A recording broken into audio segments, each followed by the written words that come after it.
Today is February 14th, 2024. Meeting is now open at 3:01 p.m. A copy of the Nebraska Open Meetings Act is located on the north wall of the county boardroom. Attending today, we have Steve Abraham, Randy Bennett, George Forrest, and Jonathan Davidson. And no one is absent at this time. We also have Carrie Plummer-Galecki, Board Secretary, myself, Mary Davis, HR Director, and Kayla Starbuck from the County Attorney's Office. The first agenda item is the appointment of the Personnel Policy Board appointee. And I'll go ahead and turn that over to Carrie. In February, Laura Tatton, who was our previous Personal Policy Board appointee, resigned, and Diane Bruce has been nominated to fill her position. That was take place from today, 2/14 of 24 through 12/31 of 2025, and then she could be eligible if she chooses, and the board chooses, to have her do another term, which will start 5 years, would be the next term. Diane is currently the president of the Bellevue Chamber of Commerce, and she has about 5.5 more years of HR experience prior to that, and restaurant ownership even before that. So what we need to do, with that being said, we don't have any other nominations, but do we want to take, do we have a motion to appoint Diane to the board? I'll move to appoint her. Second.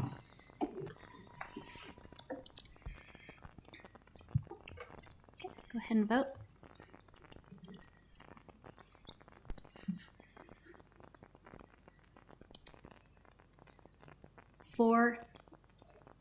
Four people, yay. Motion carries. Welcome, Diane. Thank you. Diane. Welcome, Diane.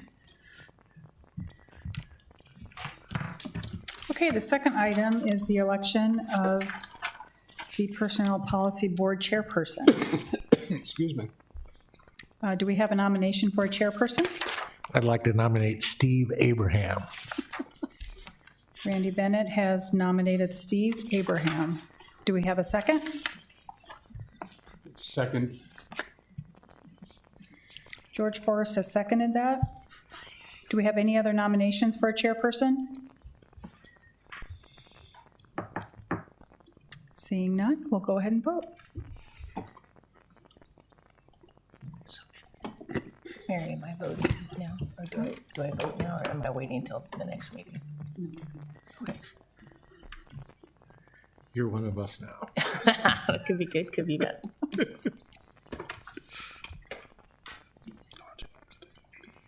Diane, did you vote? I think so.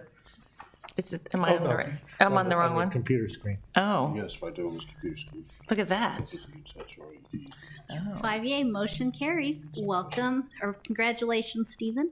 Hang on, I'll bring you a cheat sheet agenda. Thank you. I'll bring you an easy way to. You get to take over. Now, yes, now Stephen will take over. Congratulations. Okay, thank you.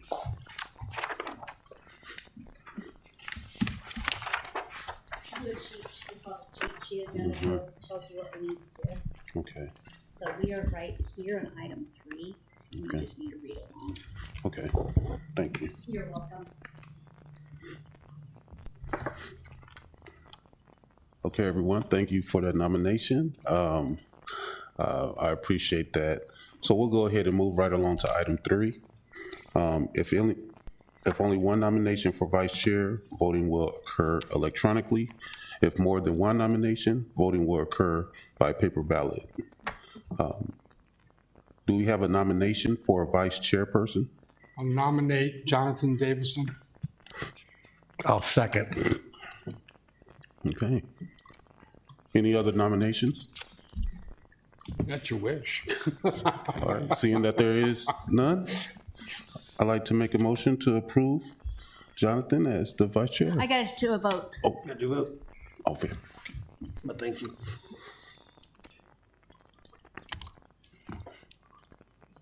Where's this not going? There it goes.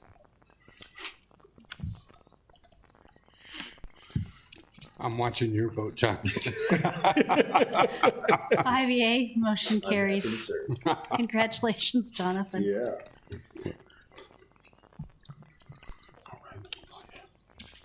All right, so we're moving right along to item 4.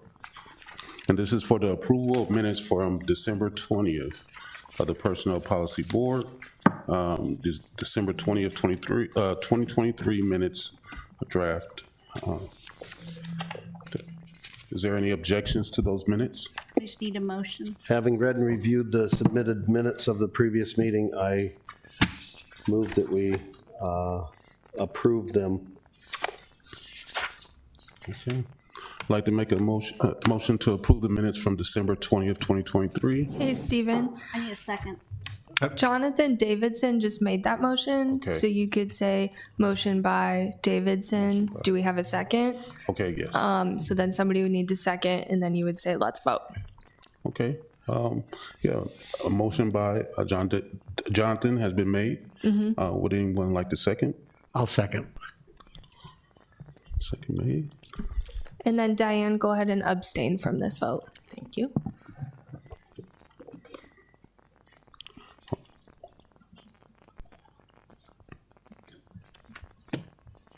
Okay.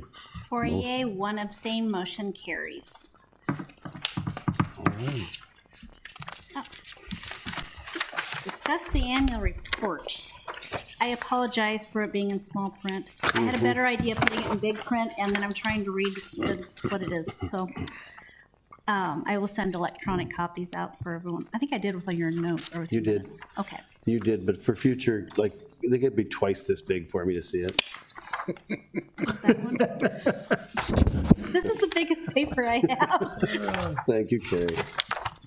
I'll make them bigger.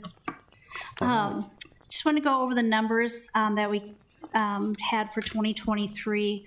We do this an annual report that we finish up from January 1 through December 31 of every year.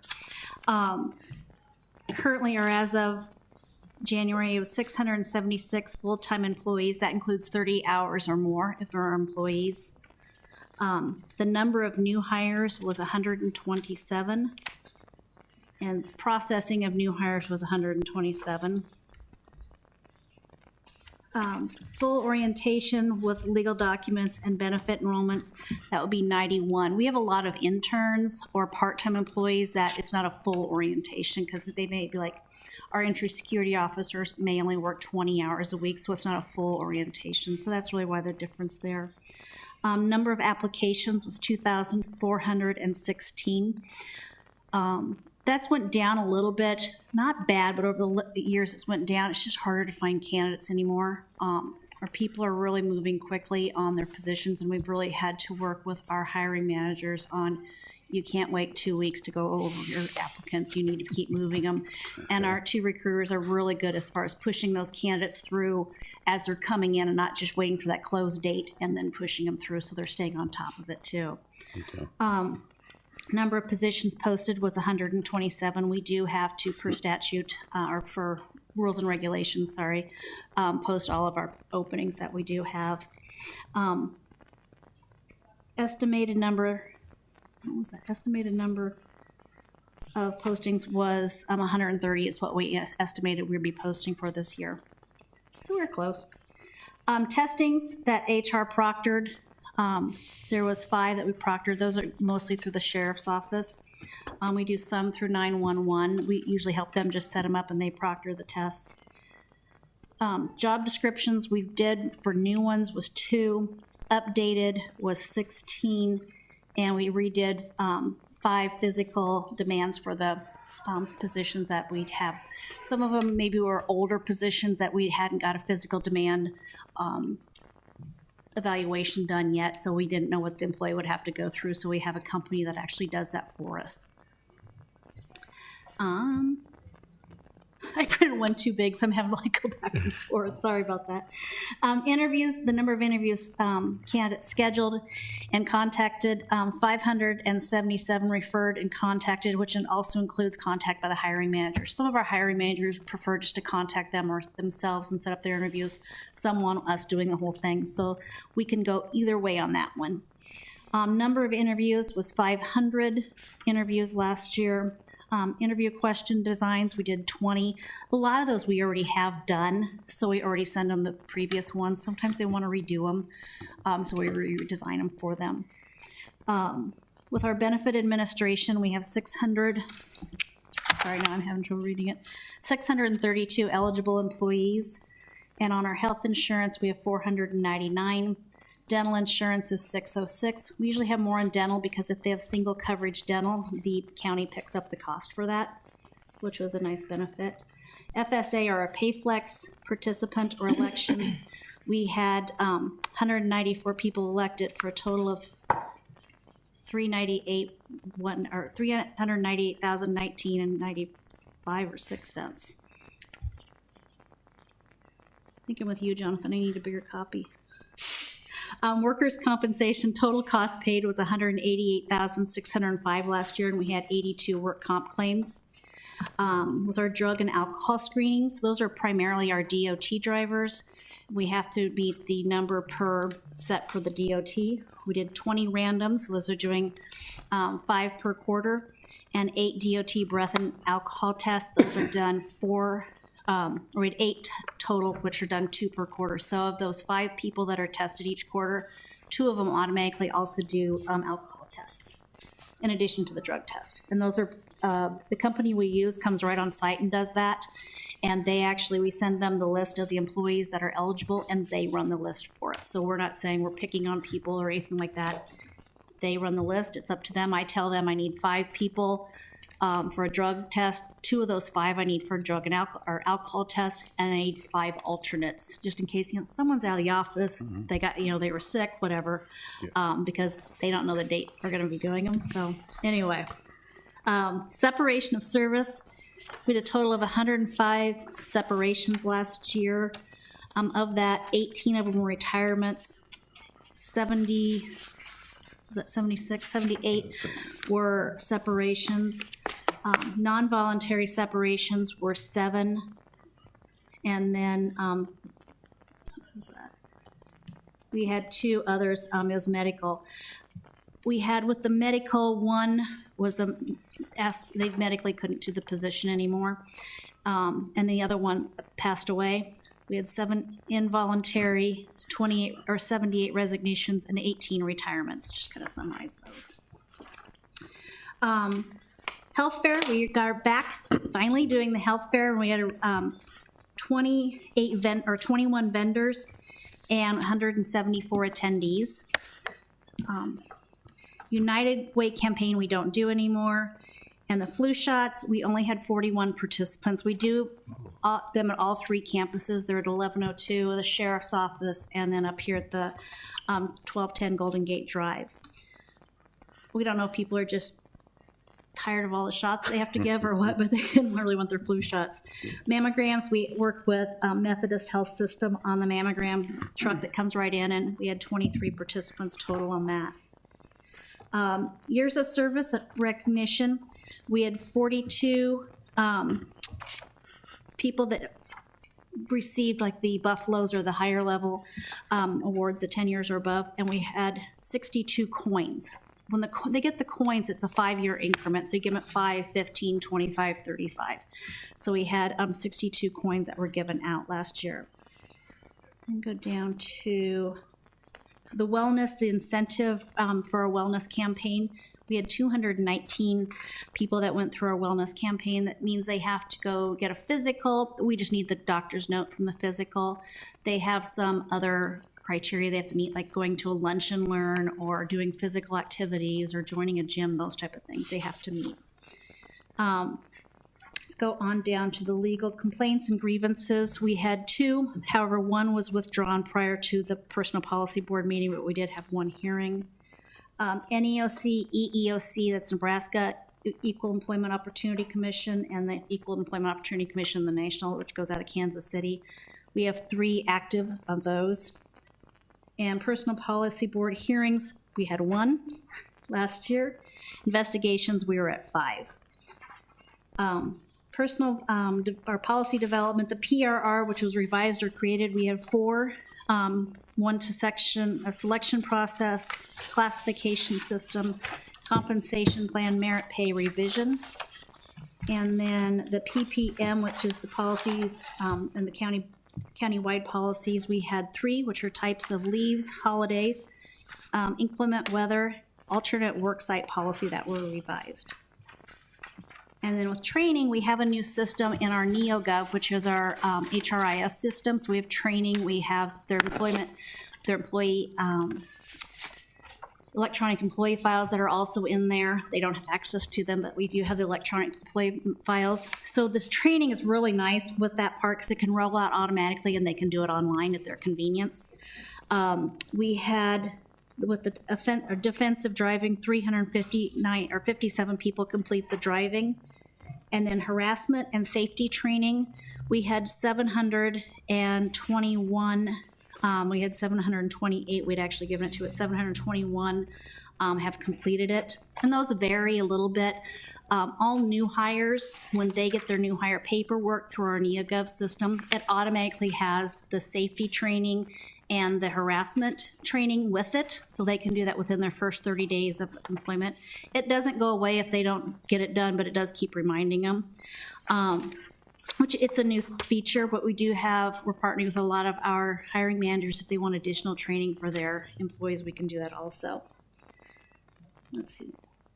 With the management supervisor training or reasonable suspicion training, we did do 5 public works. That's through NERMA.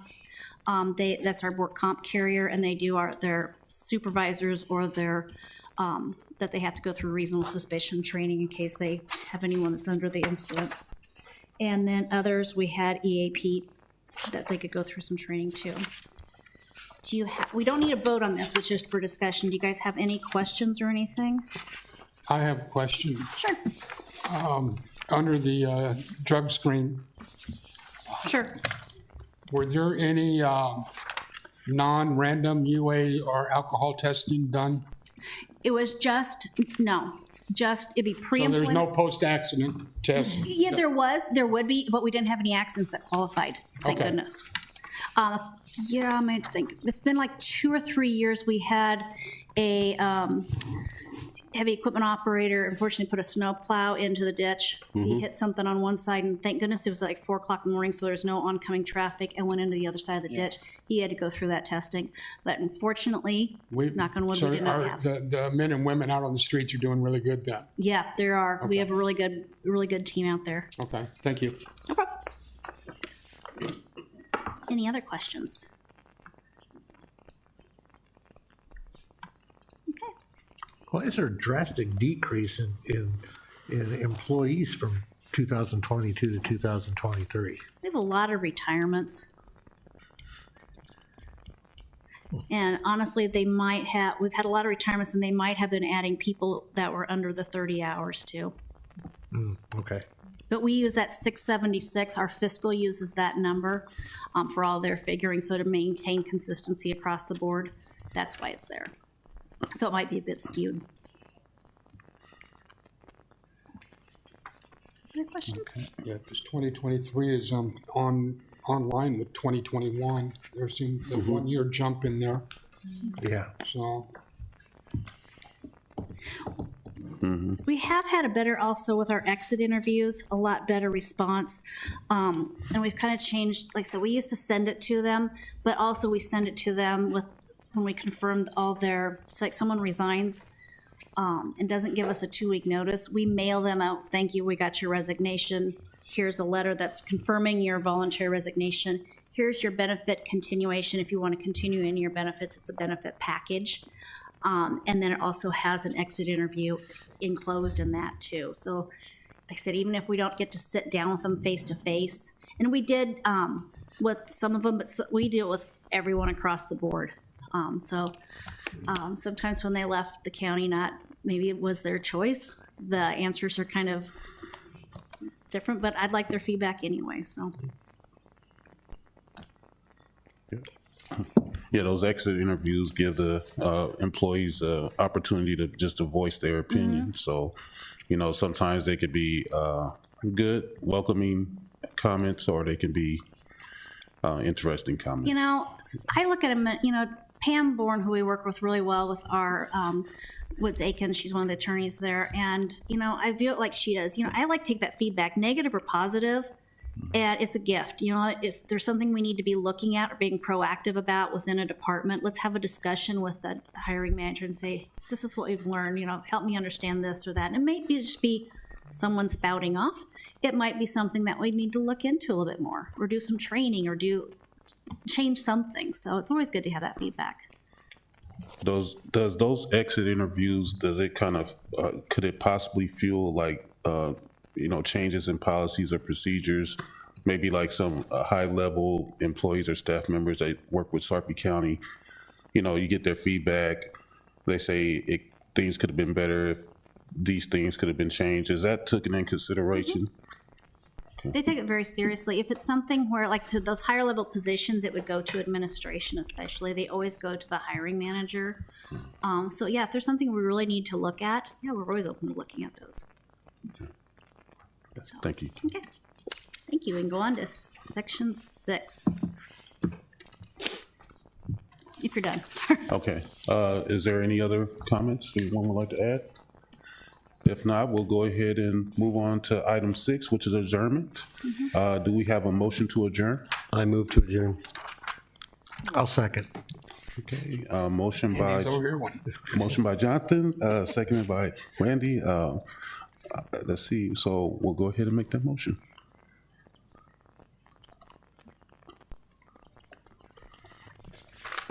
Perfect. 5 yay, motion carries. Thank you.